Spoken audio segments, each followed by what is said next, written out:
ગુજરાતની જીવાદોરી ST bus સેવા પર ફરી સંકટના વાદળો। શું 18 જૂનથી રાજ્યભરમાં શરૂ થશે મોટું આંદોલન? નમસ્કાર। ગુજરાત એસટી નિગમમાં ખાનગીકરણના વિરોધ અને કર્મચારીઓની પડતર માંગણીઓને લઈને ગોધરા વિભાગ એસટી મજદૂર સંઘે સરકાર સામે આરપારની લડાઈનું એલાન કર્યું છે। 18 થી 25 જૂન દરમિયાન રાજ્યવ્યાપી વિરોધ કાર્યક્રમો જાહેર કરાયા છે। 18 થી 20 જૂન સુધી કર્મચારીઓ કાળી પટ્ટી ધારણ કરશે, જ્યારે 22 અને 23 જૂને ડેપો અને વર્કશોપ બહાર સૂત્રોચ્ચાર, ઘંટનાદ અને રામધૂન દ્વારા વિરોધ નોંધાવશે। 24 જૂને સોશિયલ મીડિયા મારફતે ડિજિટલ વિરોધ અને 25 જૂને કલેક્ટરને આવેદનપત્ર આપવામાં આવશે। મજદૂર સંઘનો આરોપ છે કે કોન્ટ્રાક્ટ અને આઉટસોર્સિંગના નામે એસટીનું ધીમે ધીમે ખાનગીકરણ થઈ રહ્યું છે। હવે સવાલ એ છે, શું સરકાર સમયસર ઉકેલ લાવશે કે પછી ગુજરાત પરના લાખો મુસાફરોને હાલાકીનો સામનો કરવો પડશે?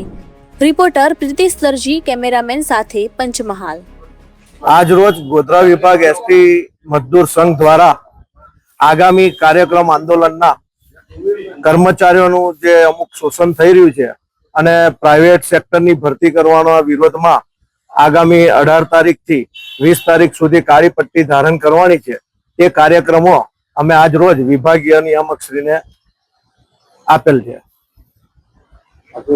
સંજય પટેલ, ગોધરા વિભાગ એસટી મજદૂર સંઘ મહામંત્રી।